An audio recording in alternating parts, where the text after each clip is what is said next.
Good morning and welcome. I'm Adam Block, Chair of the Needham Council of Economic Advisors, and I call this meeting to order. This meeting of the Planning Board is being conducted in a remote manner consistent with current state regulations and is being recorded.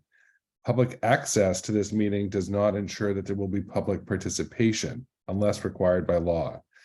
I will now confirm attendance of Planning Board members and staff. When I call your name, please respond that you are present. And then we also have some guests as well.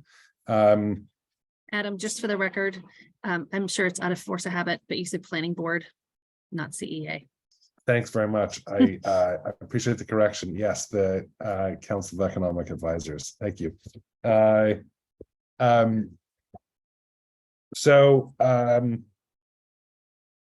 for that correction. Bill Day. Here. Lee Zelcock. Here. Jeremy Halpern. I think Jeremy is apparently not with us. Okay, hopefully he'll join in. Amy, do we have a note from him that he will join in progress, or? I did not hear. Okay. Bob Henschel. Here. Heidi Frail. Here. Good morning. Good morning. Dan Goodman. Here. Adam Meisner. Here. Rick Putbrush. Here. Matt Talkoff. We received an email from him that he's in on Capitol Hill this morning, I think lobbying for tax reform. And Mike Wilcox. Here. Excellent. Amy Helson. Present. Our economic development manager. Very good. Amy, would you like to introduce our guest this morning? I would love to. So I informed all of you folks that just about a year ago, I had reached out to MAPC, which is the Metropolitan Area Planning Council, to inquire about technical assistance to put together an arts and cultural plan for the town of Needham. And at the time, it didn't match up as far as their ability to be able to work with us and available funding. And then things came together over the summer. MAPC received some additional funding, and I reached back out over after Labor Day, and I get the good news that they were able to contribute entirely to work with us for an entire year. So the consulting services are estimated in the ballpark of $50,000, which is in kind to the town, which is amazing. And as a bonus, I've gotten to work with the dream team of Abby Judd and Archana Menon from the Arts and Cultural Department over at MAPC. So we kicked things off last October, and we will wrap things up this October. So a year-long process. So we've gotten to work very closely. I have been partnering with Charlie Nanda, who is the co-chair of the Needham Council for Arts and Culture. The two of us have been sort of on the leadership committee and working with MAPC. And then beyond that, we have a wider working group made up of about 15 individuals from various arts and cultural organizations and representing different arts and culture sort of initiatives throughout town. So it's been a great process, and it's been an absolute pleasure to work with this team. They are so knowledgeable and have really rolled up their sleeves and immersed themselves in the town of Needham, gotten to know so many of our community members, have attended numerous events, and I just can't say enough wonderful things about them. So without further ado, I'm just going to hand it on over to Abby and Archana. Thank you so much, Amy. And also, it is such a joy to work with you and Charlie. It's really been a highlight of my time at MAPC. I'll just do a brief introduction and then ask Archana to also introduce herself, and then we'll dive in. We're really grateful that you all have shared your time today and invited us into this meeting. My name is Abby Judd. I use she, her pronouns, and I have been working with the Metropolitan Area Planning Council for about a year as a regional arts and culture planner too. And we'll dive in a little bit more about what arts and cultural planning looks like. But I think this group, seeing familiar faces and also getting to talk to some of you at different events, as you brought up, Adam, really is familiar with arts and culture and the work and value that it brings into communities. My background is in urban planning and public policy, and specifically music venues, prior to this, coming to MAPC and moving to the region. But I'm also I also am an artist, a musician, and so grateful to bring all of these pieces together. And I get to work with Archana Menon, and I'll hand it over to her for introduction. Thank you, Abby. I just want to reiterate that it's been such a joy to work with Amy and Charlie. And I think we are spoiled now that we have had such good municipal partners. Abby and me are going to have a tough time working in other municipalities and doing this work. But my name is Archana Menon. I'm the Arts and Culture Fellow with the Metropolitan Area Planning Council, and I'm supporting Abby with this Arts and Culture Action Plan for Needham. Other than that, I'm leading a regional trails creative placemaking strategy project in the towns of Holliston and Acton, and trying to build some intuitive connections or thinking between the trail access points and the downtown commercial areas for that project. Before joining MAPC, I was the community engagement coordinator for the Natick Center Cultural District and worked in close proximity with the small businesses in Natick Center, providing support for them, and also running a year-long calendar of arts and culture programming and events. I'll kick it back over to Abby to give us an overview of MAPC and this project. Thank you. Thank you, Archana. And Amy, you did such a good job of summarizing all of the work that we've done thus far. So this may be some review for everyone.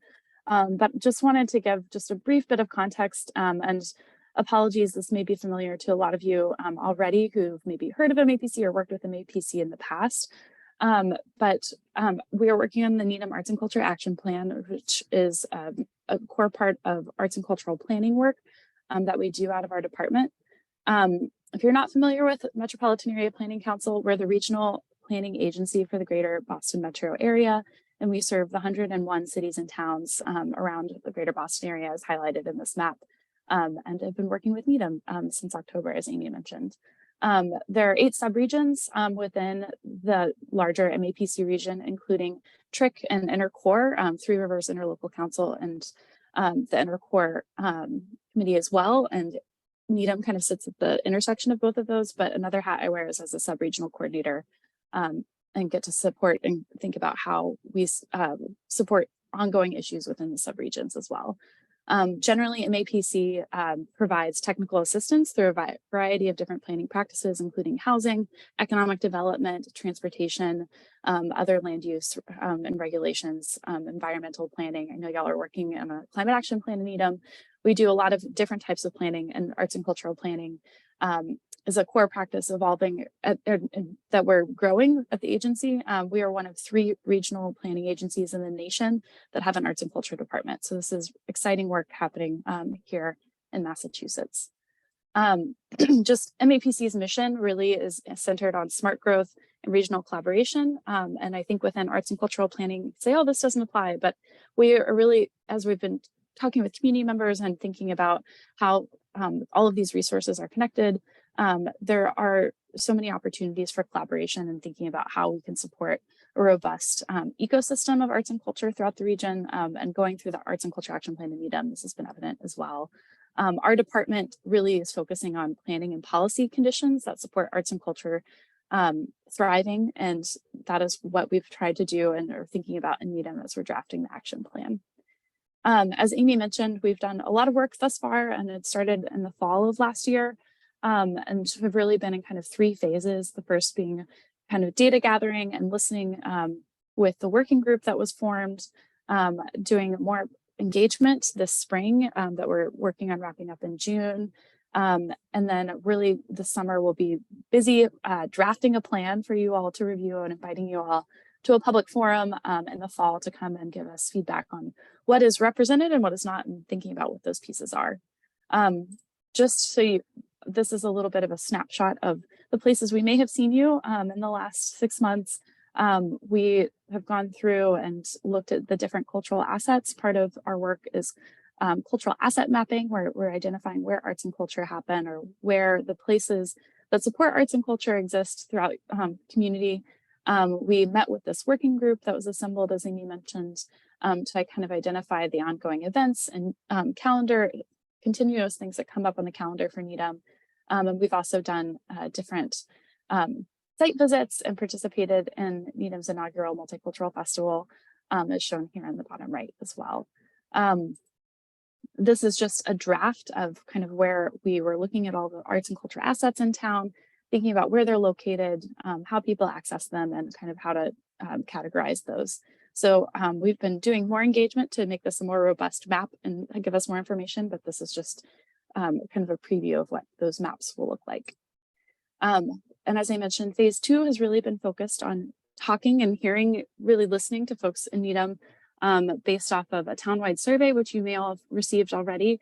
We're doing a slow close of that survey right now, and we'll share a link if you haven't taken it, or can share that with your networks. We're going to try to wrap that up by the end of this week. So there's still time to get your information in. And this spring, we've also been hosting focus groups. We've held focus groups with the Needham Business Alliance, similar to this group, and want to ask some similar questions. We also met with residents at North Hill, and last week also met with arts and culture stakeholders for a creative conversation on the future of arts and culture in Needham as well. And as I mentioned earlier, we'll be sending an invitation to all of you to come and give feedback on what the draft of the plan looks like later this year, and excited for that conversation. And then we've also gotten to attend some pop-up engagements. There's a new mural in Needham you might have seen in Needham Heights for the PNC Festival. So got to attend the celebration of the PNC Festival and that new mural as well. As I mentioned, we still have the survey that is live. We've got close to 300 respondents, which is great, and would only be made better by hearing from you as well. And we can share that link with you if you're interested in sharing a little bit about how the future of arts and culture infrastructure can be built up and directed. With this group, we've been really, in this survey, we've really been looking also at artists' needs and as entrepreneurs, and thinking about where they're creating work, ways that they can partner with community organizations and businesses, and what opportunities exist there. And we've also been working on just thinking about hearing from folks about how they're thinking about how arts and culture draws people into Needham, with having Needham Open Studios this spring, and other events that are similar.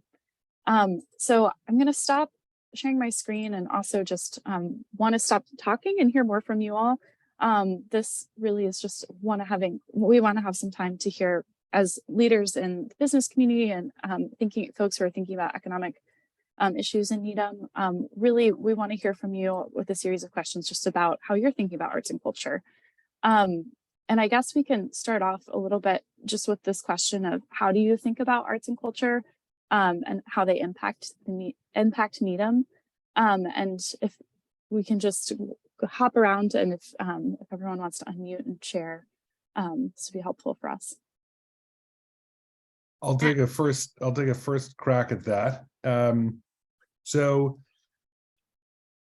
I think that the benefit of arts and culture in a community is that it contributes to the vibrancy of the municipality in a multitude of ways. From an economic development perspective, I think there are opportunities where arts and culture activities are often driven by specific events, and those events could be potentially planned in areas and places and times that can promote additional commercial activity. So if someone's in town, at the town common, for an event, that hopefully they would be patronizing some of the other local businesses, either grabbing a to-go cocktail or a coffee, or those types of activities that help small business. There may be opportunities where arts and culture can be an amenity to large businesses by bringing events and art exhibits, into some of the large businesses and large properties in town. So I see that, there are opportunities. There can also be opportunities for small business and large businesses to sponsor some of the cultural events in town, which increases recognition. I know Bill, Needham Bank, has long been, a stalwart producer of, a sponsor of arts and culture events. As a placeholder, as a rock for the town. So I think that it contributes to a multitude of areas of our economic development cycle. Well, thanks for the compliment. Yeah, Abby, I think Needham's going to grab this and run big time. You got a very willing town-wide population that's going to love this stuff. And is there any way we could get that slideshow sent to us? I'd like to share that with people. And and how long has MAPC been doing arts and culture? When did you start? Our department oh, so sorry. Our department was founded in 2017. And we've been doing arts and culture planning work in the region before that with different projects, but the department was officially formed in 2017. That's great. And I'd be happy to share the slideshow through Amy for y'all. Thank you. That would be helpful. We'd love that. Rick. I was just going to say, as lovely a town as Needham is, it probably lacks a little bit in diversity and exposure to various cultures. I think will be very, very important, not only for the adult population in town, but in particular for the younger people who are. Let's face it, Needham is a little bit homogenized as culturally, and to be able to educationally expose our younger people to various cultures and various forms of art, I think is very, very important.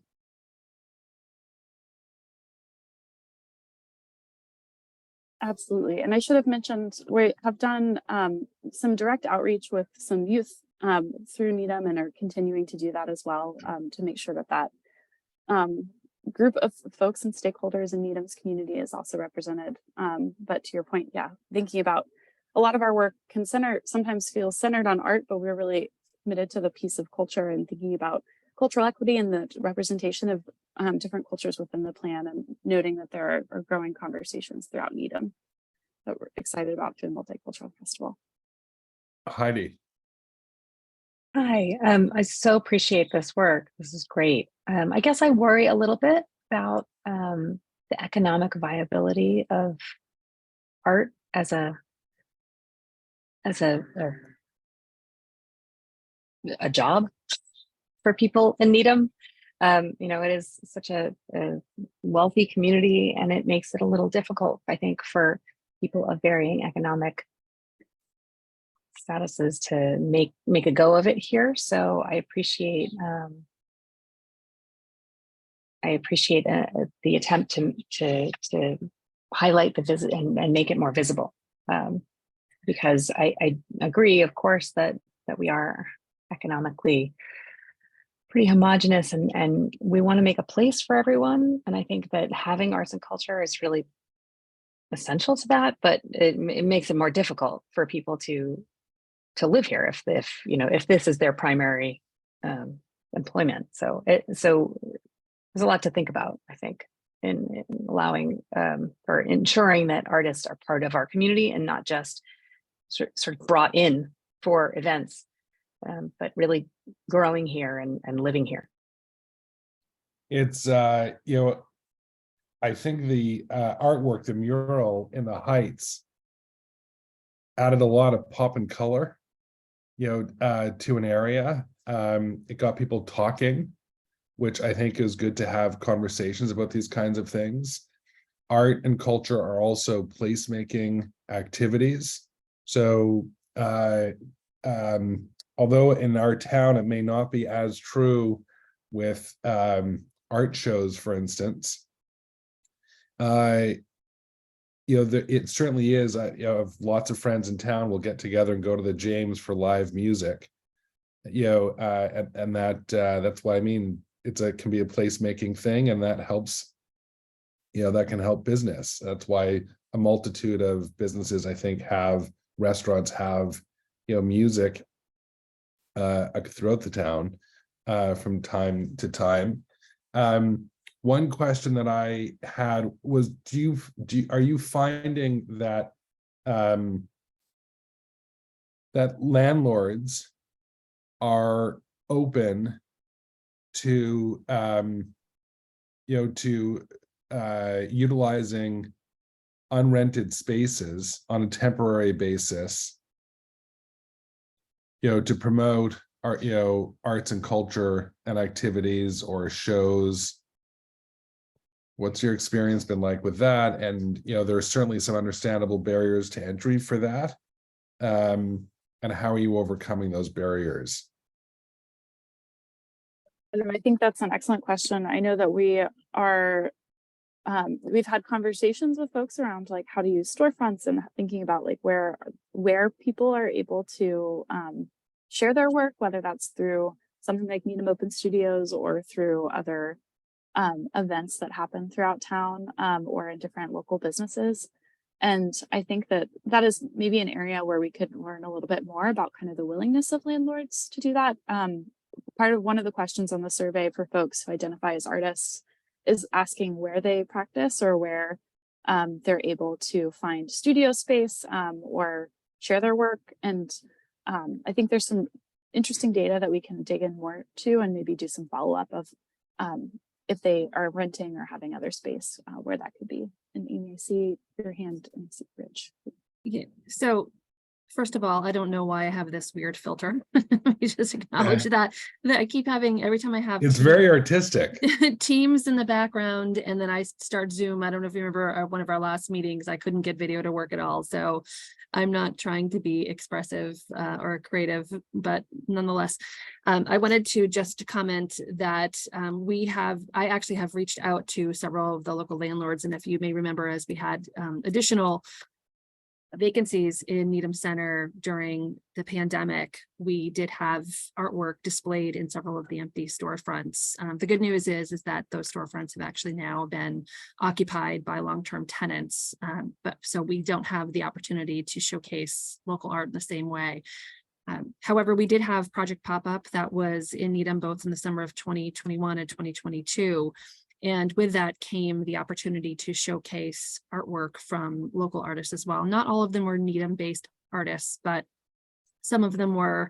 And so that was part of the program in which we paired artists with the pop-ups, and their work was on display and actually for sale. And several of the pieces were actually sold in that regard. But one of the things that was brought up last week, Abby mentioned that we had a focus group. It was actually a meeting of the Needham Council for Arts and Culture, and it was a focus group as well. Many of the artists have said that it is becoming cost prohibitive for them to be able to continue to have studio space here in Needham. And that's one of the things that we're exploring through this action plan is how can we make it more feasible and inviting and welcoming for artists to call Needham not only their home, but their where they have their studio as well. Rick. Yep. As a landlord, one of the things that we have done in a medical office building that we own in Scituate is we made a deal basically with a local artist. She supplies artwork to decorate the common areas of our office building. So all of the decoration in the hallways of our medical office building, which is exposed to most of the people in the town because it's the central medical office building in town with the local dentists and the doctors in town. So she gets the exposure, and every couple of months or so, she changes out various paintings that she has throughout the common areas. It's at no charge to us, so it's a big benefit for us as an owner. But she gets the exposure and the ability to actually sell those paintings to the public. So it's a win-win. That's great. How long have you had that ongoing exhibit for? It's about, it's going on 2 years. And like I said, it is ongoing because she'll come in every couple of months Right. and change out some of her work. And again, like I said, it's a total win-win. We're not spending money on decorating, with typical prints. These are actually original works as well. So it's at no cost to us, but she gets the kind of exposure that she couldn't get anywhere else. Abby and are you guys taking an inventory of all of the and Archana as well? Are you guys taking an inventory of all of the restaurants and retail places in town that exhibit, and some of the office buildings that may exhibit local art, like Rick is talking about? Mhm. We've been documenting where folks have shared their work or have talked about being able to share their work as different cultural assets in town. But Rick, I appreciate you sharing that and knowing that we can add that to our list of just like where there are spaces where art is being exhibited, or where there's performances, like you mentioned, the James, Adam, things like that, that are a part of the arts and cultural ecosystem. We're doing our best to capture those. And after kind of receiving and going through all of the different assets that have been identified through the survey, I think we'll definitely go over again just to say, okay, like what have we heard outside of just the survey as other assets? And I think that in the process of doing the public forum, we would love to make sure that we're not missing any places. So we'll definitely invite additional recommendations and thoughts about what should be included as well if we're missing pieces. Have you been able to go for a walk in the town forest at all, off High Rock? I have not personally. I don't know, Archana, if you have. No. So I have a 10-year-old and a little doggy. So we live very near there, so we often go. And my colleagues here may know that there's like someone actually built a very elaborate train set that works in the middle of the forest, and has created this like like a little kind of village. Like there are different elements and pretty complicated, sophisticated engineering, and it's a really cool thing. It's for kids and adults, but I think that there are opportunities for us to engage with these assets as a community that we're probably not doing. Sometimes, like Rick is saying, it can create an economic advantage to an artist, and it fulfills a cultural need for a proprietor, such here as Rick is talking about as for a landlord. But there's also just understanding all of these other assets that the town has that promotes the overall vibrancy. I think, Amy, this is one of the points I want to make for our site selection marketing,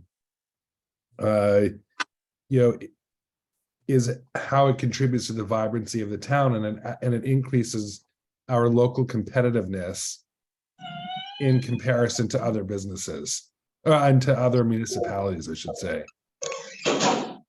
Are you finding that municipalities that have stronger connections to arts and culture are more competitive economically? That's a big question, Adam. Oh, Archana, go ahead if you want to go for it. I think, yeah, I can take a stab at that question. I think it certainly, make this place more welcoming to new residents. It generates interest in bringing new business and new residential development.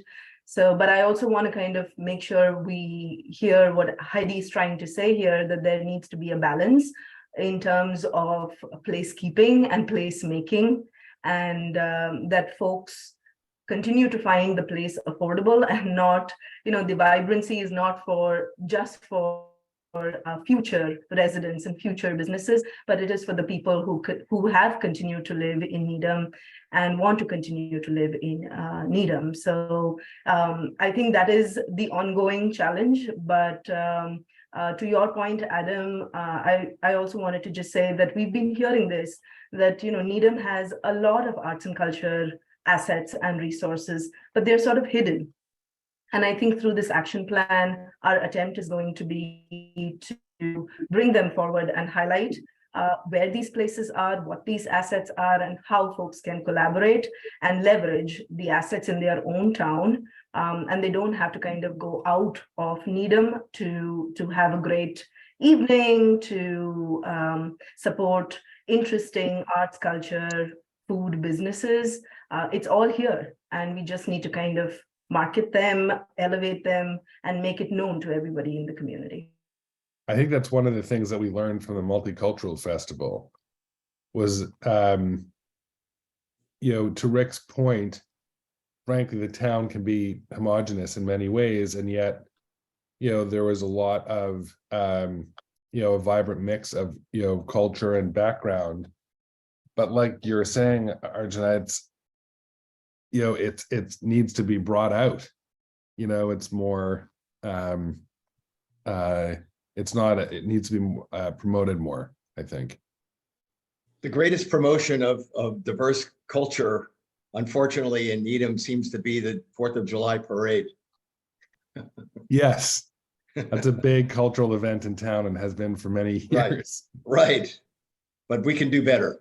We can do better than that. So the bank, about 20 years ago, Needham Bank financed the build out of an old mill up on Thorpe Road in Needham Heights. And the idea was to set up small space for beginning artists, established artists. I think there's a Potter School up there now, but I'm not really sure. I don't even know. So Abby, you're familiar with, is that still an ongoing situation? It is the Gorse Mill Studio. We've done a site visit there. Actually, been there multiple times now, learning about the unique nature of that studio space, and just the artist. I've met with the artist and also one of the founders there, who spoke very highly of y'all's support, Bill, within being able to get that financed and ready to go. And I think that that's something that specifically with this group, knowing that you're making recommendations around zoning and licensing and permitting and all those pieces to the select board, just like that is a prime example of something really innovative and exciting going on in Needham. That is, we want to definitely highlight as something that is a tremendous asset of being able to have workspace. Specifically, it's an artist workspace that is owned. They're like artist condos within Needham at that space. So yes, that's still going. Here, thank you. Mm-hmm.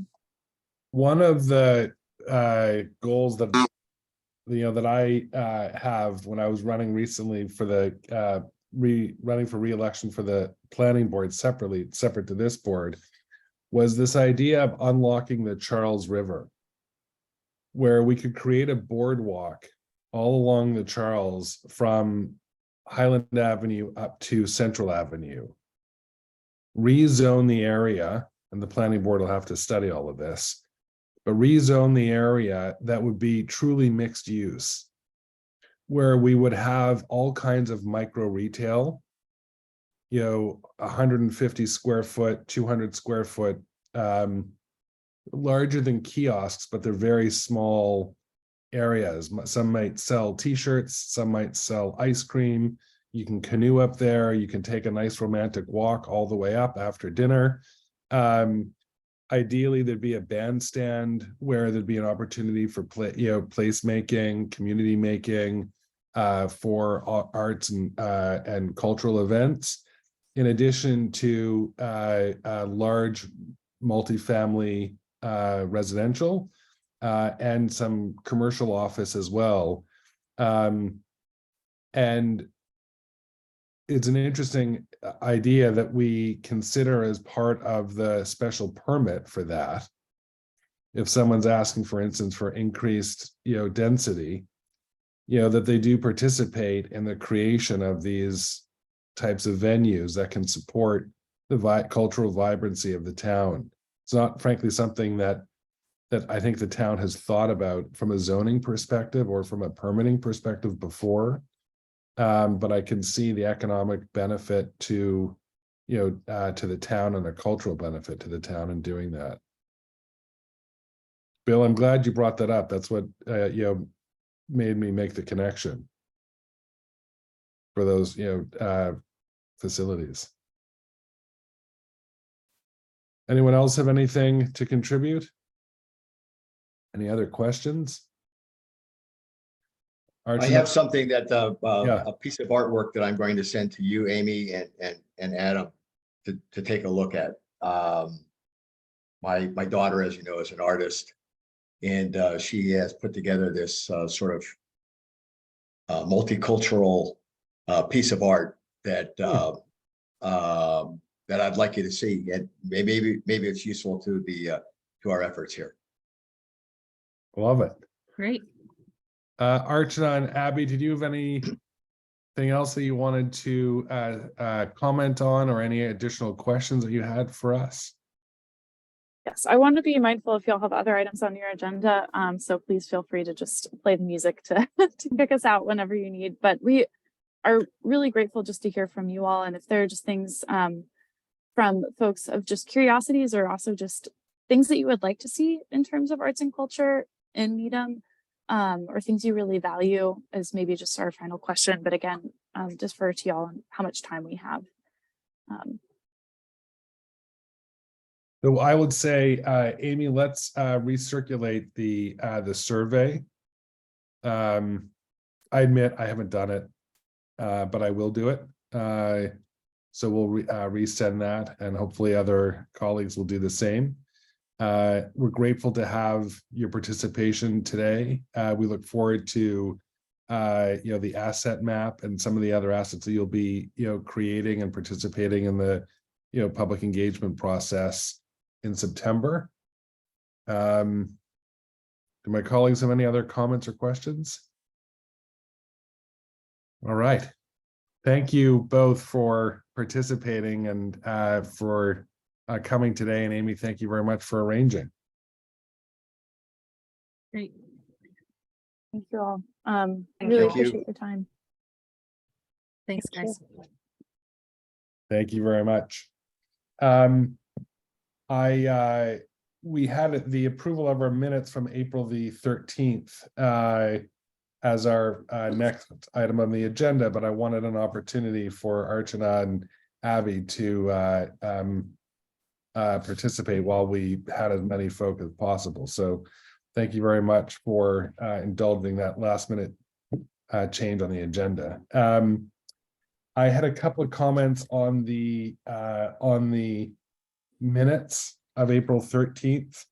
They're minor. As an example, in the main paragraph of the overview, it's the date is December 2024. We have December 204. Little minor typo stuff. So Amy, I'm gonna circle back with you after, just to pick up on a couple of those. Does anyone else have any other comments on the minutes? So then can I have a motion to approve the minutes of April 13th as amended by Amy later So today? moved.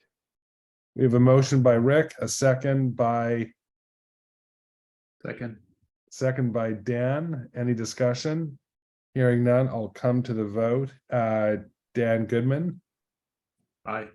Bill Day. Aye. Bob Henschel. Liz Elcock. Yeah, good, present, yes. Mike. All of the above, approved, yes. Heidi. Yes. Rick. Yes. Adam Eisner. Yes. The chair votes aye. Our minutes of April the 13th as amended by Amy are hereby approved. the next item on our agenda is the site selection. Marketing. I think we've talked a little bit about this before. Jeremy and Liz Hay and I had started this little subcommittee to talk about building up some assets for site selection. I'd probably want to talk with with each of you to understand what you think would be important. What I envision is us creating some very specific assets, something like a 2 to 3 minute video. There may be a multitude, there may be other videos of up to a minute in length. And that would be an opportunity to provide to, brokers, Adam, like you. I know that, commercial real estate brokers, some provide some of their own marketing materials, and other municipalities participate in that. But I think that we have a unique opportunity in particular to try and increase the vibrancy in the existing area of the New England Business Center, to attract more investment into that area where the zoning has already been proven to be successful with so much change in that area already, and yet there still are greater opportunities there. And then also probably some more information on our website that would be helpful for businesses to cite themselves here in Needham and to show our competitive advantage.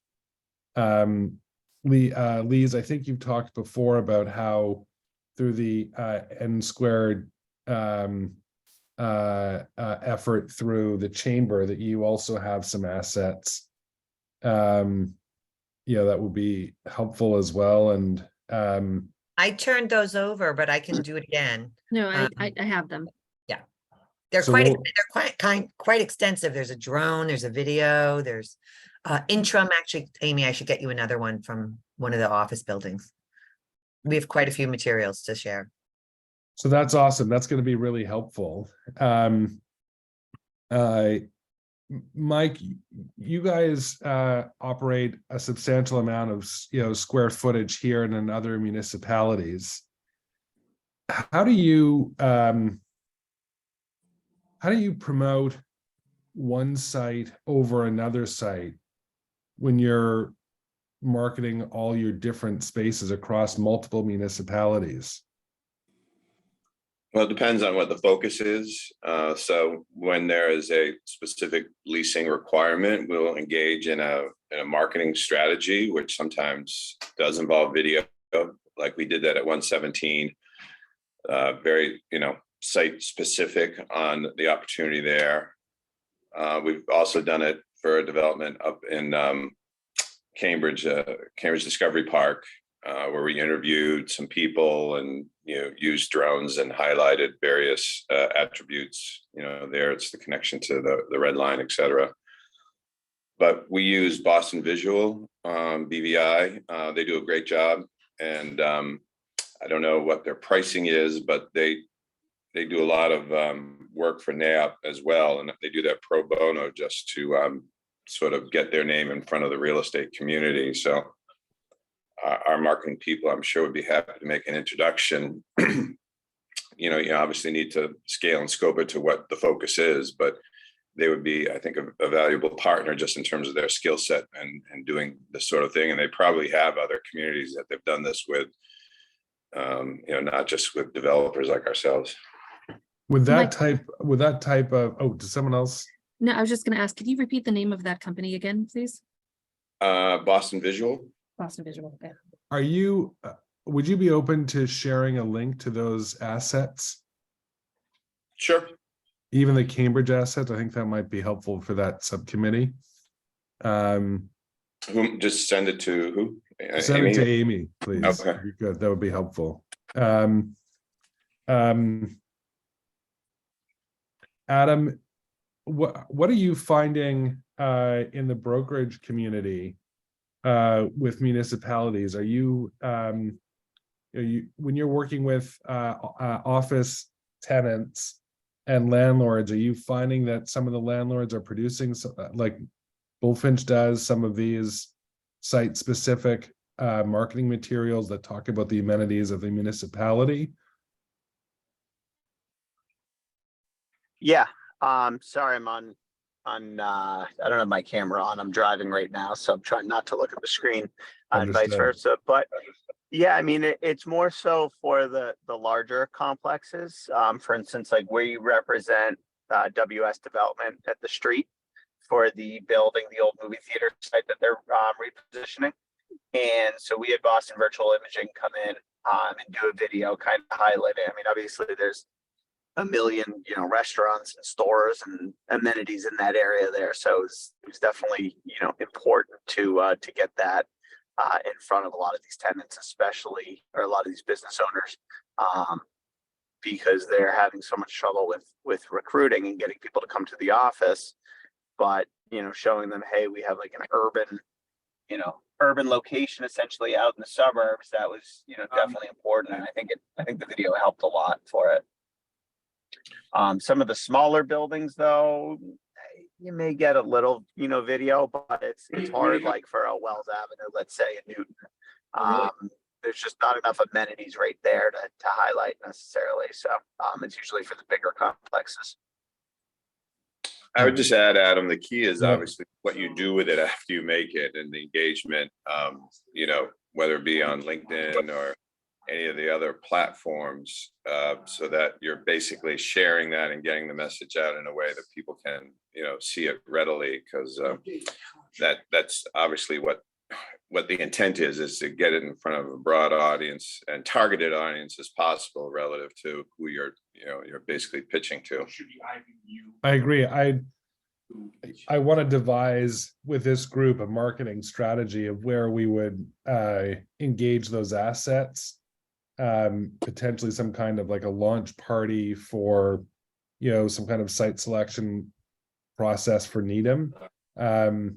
Maybe getting some press attention with it as well, with the launch of some of these materials, and participating in a more formal way with some of the state activities with mass development and other specific site selection tools that we can participate in, to promote Needham's success. But that's a very good point that, Amy, we need to be mindful of the marketing plan for these assets. These are samples of some of the assets that the chamber produced. Yeah, so this is actually live on our website. If you go under our initiatives on the chamber's website under initiatives, it's under advocacy and economic development. And then if you click on the innovation district, this is what we prepared when we had the funding from the state to do all this. And so some of it is a little outdated. We haven't tweaked it, but it's kind of got those points, those selling points you're looking for. And, some of it does partner with Newton, but a lot of it stands alone on Needham if you wanted to use parts of it. And this is just a piece of what I sent over, but everybody can find this at any point. We have it. It's so in depth. We kept it on our website. That's great. That's an awesome asset. I remember seeing that earlier on. Chuck was running that. That's great. I have a quick question. Lise, do you happen to recall which agency at the state level helped to fund that? And I think the reason it was funded is because it was regional. It wasn't just one town.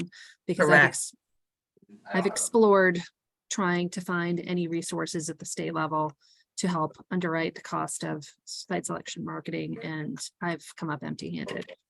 We did a lot of private fundraising to match the grant, and it definitely was a grant, but Catherine, I can ask Greg. Okay. I don't know off the top of my head. It was years ago. It was like, at least good 8 years ago. I can find it out for you. There are grants available from the Mass Office of Travel and Tourism, but it really has to be sort of, slanted in the way of sort of driving, tourism types of traffic. So obviously this isn't going to qualify. So I guess before we get too deep into the details and all of this. I mean, one of the things that we need to put together is sort of a rough idea of what this is going to cost. We started a Google Doc, and actually it was Adam, Jeremy, Liz, and myself. And I should also mention that Liz has stepped down from the CEA due to a lot of responsibilities outside of here that she can no longer serve. So we'll be looking to add another small business representative to the CEA. But we started to put together sort of an outline of what a site selection marketing campaign might look like. But what needs to happen next is to start having conversations with some of these, creative agencies to get a better understanding of what something like this is going to cost. And once we get a better idea of what it's going to cost, we have to figure out how to actually pay for it. If that means, moving forward and potentially pitching this as something for town meeting, whether it's a warrant article, or I don't know whether this is something that could be included in the operating budget for the town. Again, it depends on the amount, but we've got to start somewhere. So if there's anybody who is interested in, lending, their even just creative brainstorming with Adam, Jeremy, and I, we would certainly welcome your participation. Thank you very much, Amy. I agree. We're open.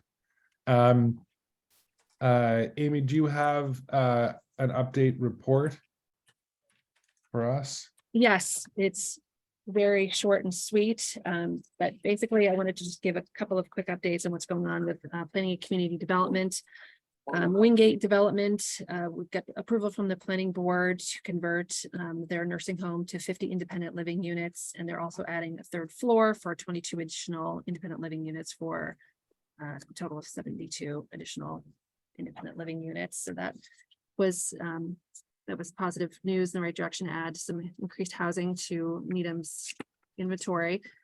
Cook Restaurant did get approved by the planning board for their outdoor dining, their permanent outdoor dining, which makes most of the restaurants that are seeking it already on the list have gotten approved. There's just a couple that have to go through a couple of more steps to get their permanent status, but we're really pleased with the fact that we've gotten so many approved thus far. And then we have a new personal fitness business that opened up at 1502 Highland, the former Lisa's Boutique space right across from Town Common. It's TWR Fitness. There was a pop-up shop there over the last year, and some may know it as the previous COVID testing site that was there for several months before it left. So that's opened up. And then Needham Nutrition on Great Plain Avenue, the former mostly gray retail space, has actually opened after many delays. So that was welcome news to have another active storefront on Great Plain Ave. So as far as the vacancy rate goes right now, it's very low. We have very few in the way of vacancies. Obviously, the Harvey space is still vacant there. As I understand, I've been told that the space that sort of the main entrance to Harvey's has been leased out, but the space to the left between the Harvey space and Bar 3 is still available. So it's not been made public yet as to who has leased it out. I can say it is not a bank. So that is welcome news. As far as other things going on, we already heard about the arts and culture plan, the parking study wrapped up. We have drafted a letter to send to the select board with recommendations from CEA that we discussed last meeting. We've got the local transportation study that is wrapping up by the end of June. We've been partnering with Via Strategies on that to explore different options for either microtransit, meaning sort of on-demand transit, meaning there would be a fleet of cars that would, or vans that would circulate Needham to bring folks from one destination to the other.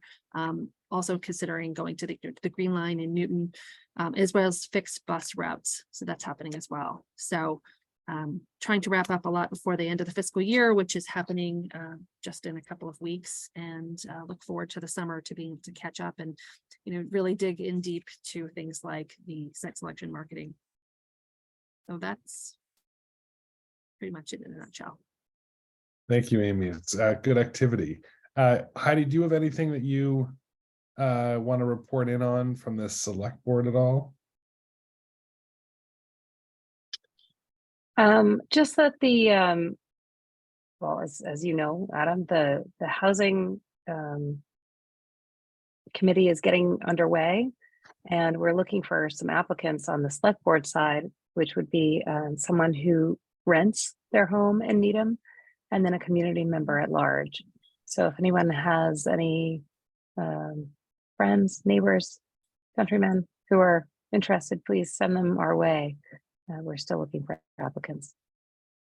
Thank you very much. The planning board has two appointees, one for has two appointees, either for a land use planner, a land use attorney, an architect. So if you know of others that and a developer, if you know of anyone that may be interested in participating for those positions, you could let me know. We're looking to fill those positions, and I think the planning board, Heidi, is looking to vote that at its meeting. Its members for the home committee, that housing committee you were mentioning, I think on Tuesday, June 20. Do you know when the select board is voting for your? As soon as we have some. Okay. All right. Yeah, we thought we had some and they fell through. So we're looking for more. So please. Understandable. Talk to your friends and neighbors. On the planning board, we're in the process of identifying some planning priorities that will be multi-year. There are some, just to highlight a few for that may be of interest for this committee. I'm looking to do some kind of training with the planning board on a multitude of areas. We've talked before about improving the practices that can make Needham more competitive. Our permitting process, is one of those areas, and so we'll start to look at how we can improve our process. We'll be looking to make a number of, or potentially promote a number of zoning bylaw changes relating to the residential sector. That would include potentially rezoning the Linden Chambers area project for the Needham Housing Authority. Also looking at increasing affordability. We have a provision in the zoning bylaw that promotes a higher level of affordable housing in the neighborhood business district and the highway commercial 1. And we're looking to expand that across all business districts. That would make it a minimum requirement of 12.5% for affordable housing of new developments across town. Looking at potentially bringing back detached ADUs. As some of you know, at the last town meeting, the planning board promoted a zoning bylaw change that created greater access to ADUs that allowed them by right for an attached ADU, increase the size up to 900 square feet from 850 square feet, and also allowing them to be rented. Those were the major changes that passed. The component as a detached ADU did not pass. Someone promoted an amendment to separate out the detached, and which means that detached ADUs are not approved in the town. So it's something that the planning board may reconsider. Setbacks is obviously a critical element of that, and that's a process that the planning board will look to pursue. As Heidi mentioned, the MBTA communities compliance is going to be a major project. It's going to be town-wide. It's going to be a major focus for a multitude of boards.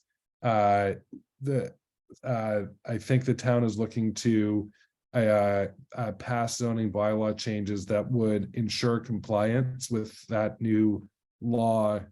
Heidi gave us an excellent rundown on it in our April meeting. We're looking to complete the zoning work at the October town meeting of 2024, but there'll be a robust community engagement process starting later this year and throughout next year. Floor area ratio has come up a number of different times in a number of different ways with respect to residential development, single family housing in particular. So that may be something that the planning board would reconsider. There was an effort before through a large house review committee that modified the single family dimensional regulations. And that work may come back and continue in the town. There are some other commercial zoning opportunities, one of which relates, Amy, to the Stantec study of improving our parking bylaw. We'll probably want to speak to a number of the landlords here and businesses here, to further refine what the parking ratios should actually be. And also, I've mentioned, this idea of unlocking the Charles, that will take a while that'll take a while to unfold, and yet I'd like to roundtable that concept with this group, that may have some insight into potential dimensional regulations and uses that might be appropriate for that kind of area.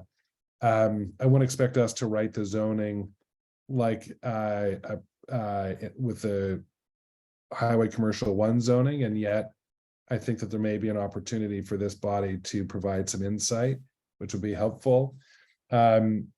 Modifying the yes, Rick. I sorry to interrupt, but I just want to make a comment on the idea about the Charles River. Yeah. That would be a humongous undertaking because it's not just about Needham. It's the Charles River. It's the state is going to get involved. The EPA will have to get involved. There might even be some federal, entities involved in dealing about the riparian rights of use of the Charles River. To me, I love the idea, absolutely love the idea, but it may be a waste of time or way beyond the scope and capability of the CEA. And I think our time is better spent on some other things, because that would be a huge undertaking. I think That's just my opinion. That's good insight, Rick. And ultimately the planning board would have to identify all of the different stakeholders, including different levels of government and different elements to that. I was thinking that the CEA may want to, and if we choose not to, that's fine. And I'm not saying it's an urgent priority of the CEA either, but over time to comment on items relating to the use table and dimensional regulations. Amy? Yeah, I just wanted to mention, you're talking about the area that the students from Boston College studied. Stepping off from what, Mixed use 128. Exactly. I can circulate that. It's actually on the town's website, but I'll send a link out to everyone if they want to actually watch or just take a quick peek at the slide deck. And I can also, their presentation was recorded, but we had a group of Boston College students that did a deep dive into that area and suggested sort of the rezoning of that area and what could potentially go there. And they did had a lot of conversations with stakeholders, and sort of mapped out a plan as to how that could happen. It was obviously, it was a plan. They didn't get into, how long it would take necessarily. We all know that these kinds of things take years, but at least to familiarize yourself with that area, I can send it out. That certainly was, one of the key foundations that, that I was thinking about. And also my son, we go to a number of businesses in that area. And every time I go up there, I keep thinking, man, it would be great if there was, a different type of business there, mixed use resident anyways. So If I'm not mistaken, the buildings that are there along the Charles right now could not be built today. I think that's probably true for a host of reasons. So, and I'm not suggesting, and I don't mean to oversimplify that vision. It's a great vision. There are a lot of obstacles. Amy, Heidi, you have your hand up. Yeah, sorry, guys. I just wanted to say goodbye because I'm going to have to pop off to Okay. get to another meeting. So I just want to say Okay. good morning and goodbye. Thanks. Good Thank you. morning. Goodbye. Thanks. Bob, go ahead. You're muted, Bob. I'm just, I have to do the same. I've got to run to another meeting. Very good. Thanks for being with us. Very good. Some other commercial changes that the planning board may look at are customary home occupations. This comes to the planning board, I think, for many years from the building commissioner, to make it more clear in our zoning bylaw of which customary home occupations are allowed and so on, and perhaps modify some of the regulations surrounding that. We'll keep the board, the CEA advised as that percolates. And then there's some other activity relating to climate action, some of which may affect businesses. And if we're dealing with solar canopies and other mechanicals over some commercial buildings, so that process may unfold fairly soon, with a view for an October potential zoning bylaw change. So in particular,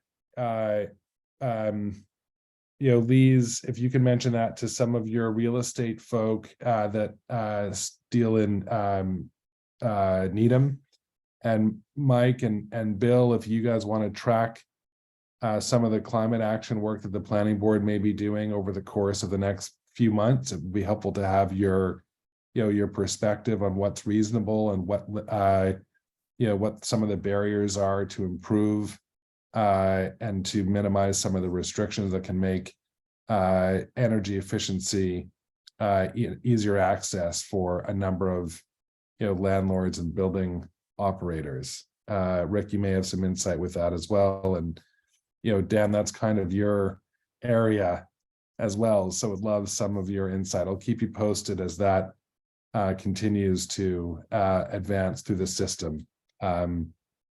So that's what I have from the planning board. Mike, go ahead. I know July 1 is the new start date for the state stretch code, but I wasn't aware if Needham has adopted it, and whether Amy, if you or the building department, sorry, my printer's going here, has seen like an uptick in applications prior to the adaptation of this new code, basically a couple of weeks away now. I could certainly ask the building commissioner. I don't know. I don't have an answer for you, but let me find out.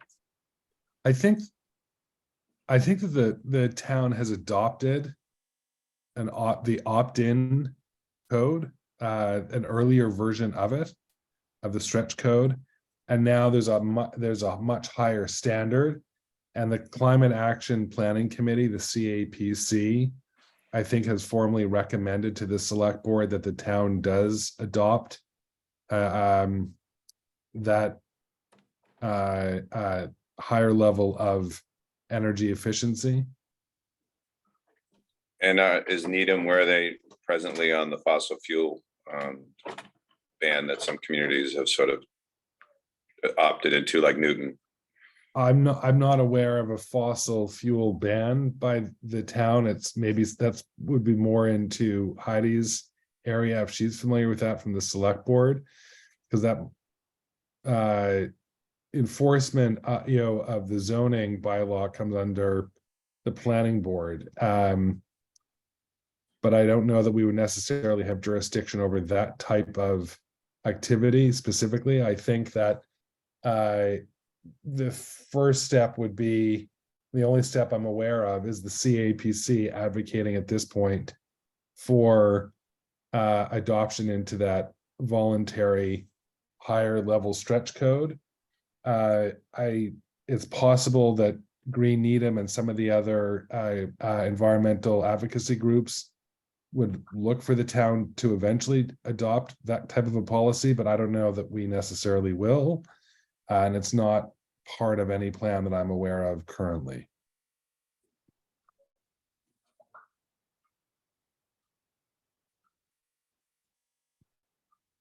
Adam Meisner, did you have your hand up?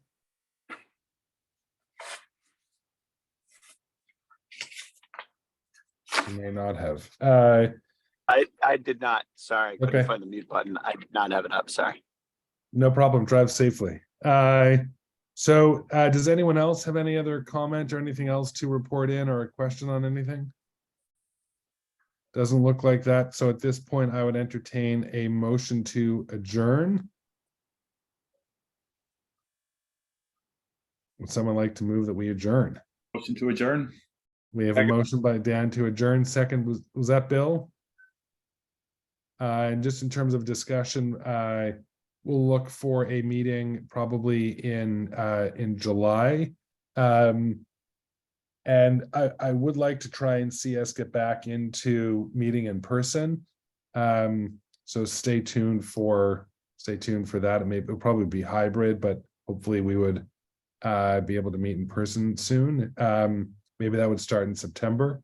Any other discussion on the motion? Hearing none, I'll come to the vote. Please signify by saying aye or nay to adjourn. Dan, Aye. Lise, Aye. Mike, Aye. Rick, Aye. Bill. Aye. The chair votes aye. We are adjourned. Thank you all very much for attending this morning and participating. Right. Happy Thank summer, you. guys. Thank you. And to you.